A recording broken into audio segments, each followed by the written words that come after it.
Now, for millions of illegal immigrants who have lived in the United States for at least 5 years or have their children in the U.S., President Barack Obama says it is time to come out of the shadows. President Barack Obama eased the threat of deportation hanging over the heads of about 4.7 million undocumented immigrants by imposing the most sweeping immigration reform in a generation on Thursday. In a White House speech, President Obama rejected Republican critics who say his decision to bypass Congress and take executive action is tantamount to amnesty for illegal immigrants. Instead, he urged them to pass comprehensive immigration reform legislation that the Republican-controlled House of Representatives has blocked. That's the real amnesty, leaving this broken system the way it is.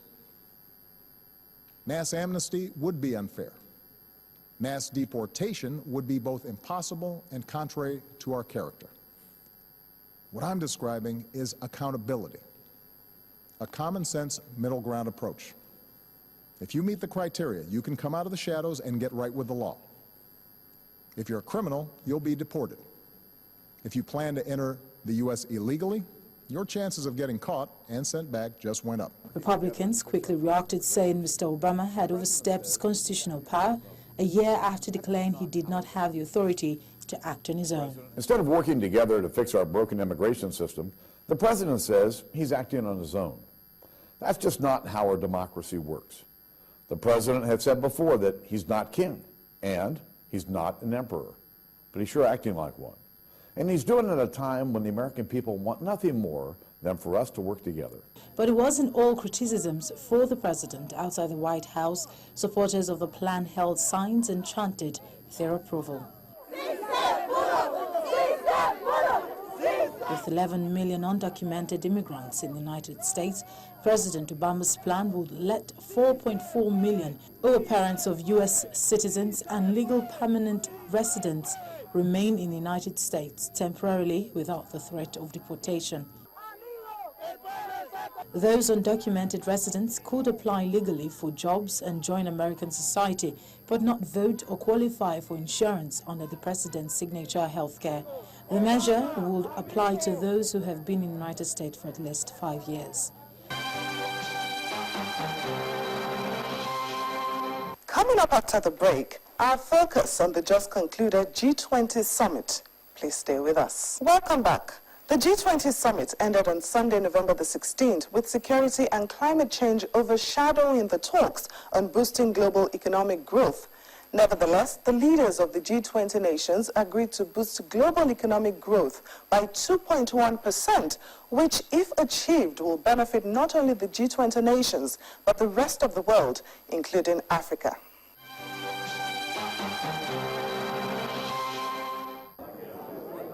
The G20 Summit in Brisbane, Australia came to a close on Sunday with world leaders signing a family photo. There you go. Oh, yes.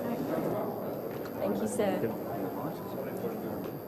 During 2 days of meetings, they agreed to boost flagging global growth, tackle climate change, and crack down on tax avoidance. Certainly the thing that comes out loud and clear is the focus on growth, the clear objective of the 2% that has been slightly exceeded, the process by which we will be following through and monitoring implementation going forward. But ties between the West and Russia plummeted to a new low over the crisis in eastern Ukraine. U.S. President Barack Obama warned that Russia would remain isolated from the international community if it continued to back separatist rebels in Ukraine.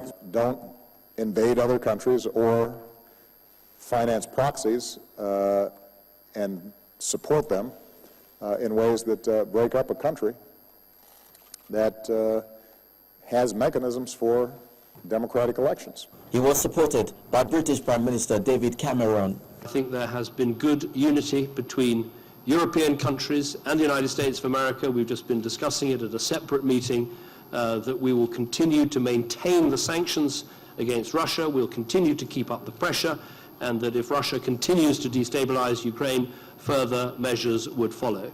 Russian President Vladimir Putin left the summit earlier than planned, but not before saying a solution to the Ukraine crisis was possible.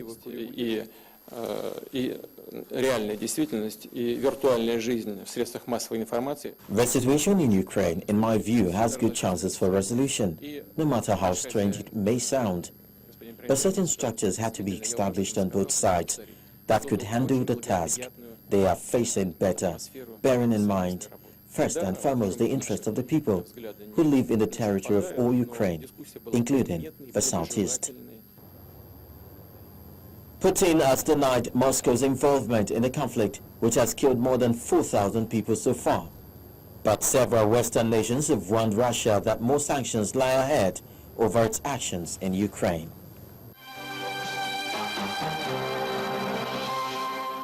To further discuss all that went down at the G20 Summit, especially the cold shoulder given to Russian President Vladimir Putin for his interference in the Ukraine crisis, a lecturer at the Lagos State University, Dr. Dakwa Thomas, joins me on the program. Now, the G20 Summit ended with leaders agreeing to boost economic growth by 2.1%. How optimistic are you that results will actually be achieved? Well, I think by the parameters that were set and based on the institutional mechanisms which have been put in place, particularly concerning accountability and certain indices for economic growth and economic interactions among the nations of the world, I believe that it is feasible. It's very likely that they achieve.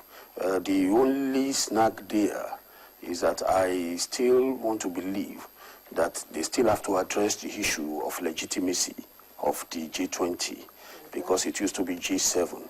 So all of a sudden in 2008, when there was a global recession, George Bush just handpicked few of some of the countries, which he felt should be part of the G7, and then, expand it to G20.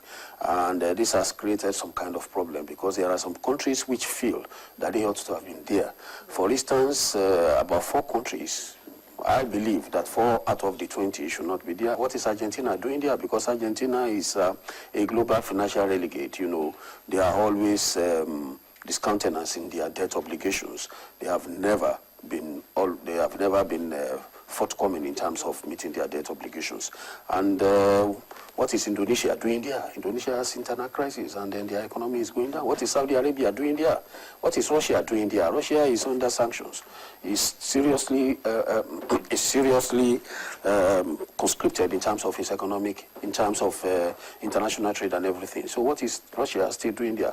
We have some smaller nations which could ordinarily have contributed more to this economic, because if you are thinking, it's an ambitious objective, because if you are thinking of increasing 2.1%, the global economy, and at the end of the day, you are thinking of injecting about $2 trillion into the economy by 2018. Then you have to look at some of these smaller nations which are very strong economy. You are talking of Chile, you are talking of Switzerland, you are talking of you are talking of Switzerland, you are talking of Norway, you are talking of Singapore. These are 4 countries that can easily replace this moribund 4. But I sincerely hope that if all these financial structures, all these structural problems are addressed, it's very likely that by 2018 there is likely to be some kind of surge in economic growth in the international trade system. Okay, let me bring you to what you said about Russia. You said Russia is under sanctions and you don't think Russia should be at the G20 Summit. But their president, Vladimir Putin, actually said that the sanctions imposed on Russia is hurting not just their economy, but is hurting the whole world. Is that true? No, I don't think that is true. Yes, to some extent he has a point. In the sense that sanctions normally would maybe targeted at a particular country, but some other neighboring nations may also they may also fall prey, they may become victims of such thing. But generally, globally, holistically, I think it's not being sincere. The sanctions are actually biting very hard, on Russia. And this is why he also attended the meeting, thinking that maybe there will be some reversal of opinions and maybe Russia could be pardoned. But all the same, he was treated coldly. Yes, he met a very cold reception there, and they also warned him that further sanctions will still be imposed if it does not stop meddling in the crisis in Ukraine. But with the coldness and with the sanctions that have been imposed and the threat of further sanctions, do you think that is enough to get Russia out of Ukraine? Well, there are other measures that can be taken. Like? But for now, I think they still have to explore, and to the fullest and to the extreme. They have to seriously look at the economic sanctions imposed, because these are the feasible ones for now that will not create international tension. The other option will be military intervention, and I don't think that the world is ready for that kind of exercise or that kind of decision now. So they should allow these economic sanctions to play themselves out to see whether Russia will definitely back down or not. But I sincerely feel that it will be very difficult for Russia to back down. Right. Yes, because you see, when you look at the Ukrainian crisis, you will discover that it's very difficult, because Russia conceding or withdrawing from Crimea and stable fossil, is creating problem. Is going to create problem, because it's like a Chinese military alliance being formed in part of North America. Let's say Mexico or Canada. Would America allow that kind of thing? So when you now bring NATO, because Ukraine is thinking of coming into NATO because they applied for membership around 2008. So when you now bring NATO very close to the next door, very close to Russia, they don't feel comfortable. And they have their Black Sea Fleet in Crimea. You understand? They have rights, basing for their Black Sea Fleet in Crimea and some part of it. So it will be very difficult for Russia to now say, I want to concede, and then withdraw from Ukraine. Withdraw from Crimea, and then concede. And then what would now happen to their military base in Crimea and everything? So it's going to jeopardize, because once Ukraine, because what actually fired it was the fact that Ukraine applied for membership, and right from that time, Russia never felt comfortable with that kind of arrangement, bringing NATO very close to it, because anything can happen tomorrow. Well, okay, if they don't even pull out of the Crimean Peninsula, there are other areas that are in crisis now, and it is believed that Moscow is also intervening there. For instance, we're talking of Donetsk and Luhansk. Can they pull out of those areas? I believe they can. They can, and I think that is why the other powers are trying the economic sanctions, that when these economic sanctions bite them very hard, they will withdraw.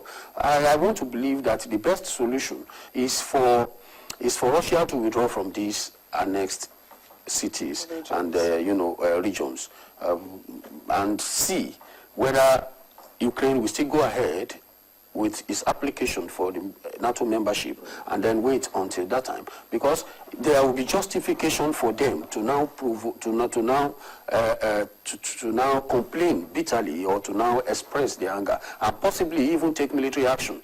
Because if you bring my enemy very close to my next door, then I don't feel comfortable, I'm at liberty. But for now, it is still anticipatory action they have taken, and which I don't think is good for the international system, because they are generating unnecessary tension. Okay, agreed. But since Russia is so uneasy with what you said they have anticipated, and considering the fact that it has always denied that it is involved in the Ukraine crisis, how then can the international community get them out of Ukraine? And that's what I'm saying.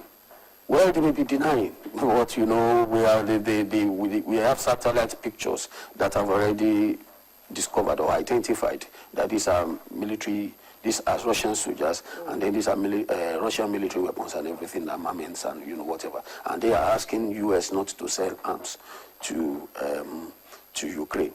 Like I said, that I think the last option will be military intervention, but I don't know how that will work. I don't know how that will work. But I know that if the European Union, the US, and the other nations feel obliged, because this was how it started when Hitler also ran, invaded Poland. So if care is not taken, because this was what was prevented in 1991, and it was US that took military action immediately against Saddam. So now he has annexed Crimea. At the end of the day, if care is not taken, if it persists in sustaining this kind of invasion and annexation, then there is likely to be a serious problem. Okay, well, my final question is this. Russia's Foreign Minister, Sergei Lavrov, says the Western sanctions and all the noise being made by the international community on Russia's invasion of Ukraine says it is actually aimed at forcing a regime change in Moscow. No, How true is this? No, I don't think that is true. That's not true. So you don't honestly believe that the United States is trying to get Putin out of the picture? No, it's not possible. Well, it's possible. It's possible because if the citizens feel the heat of the economic sanctions, they are likely to revolt. But I don't think that was the objective of the sanctions. The objective of the sanctions are so clear. They are clearly stated that we withdraw, and then we will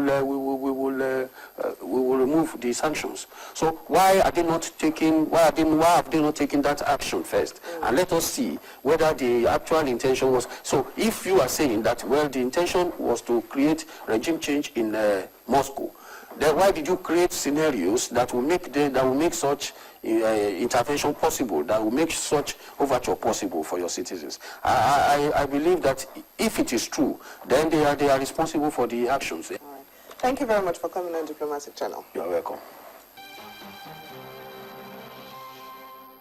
And that's Diplomatic Channel for this week. Thanks for watching. I'm Temitope Fagbemi.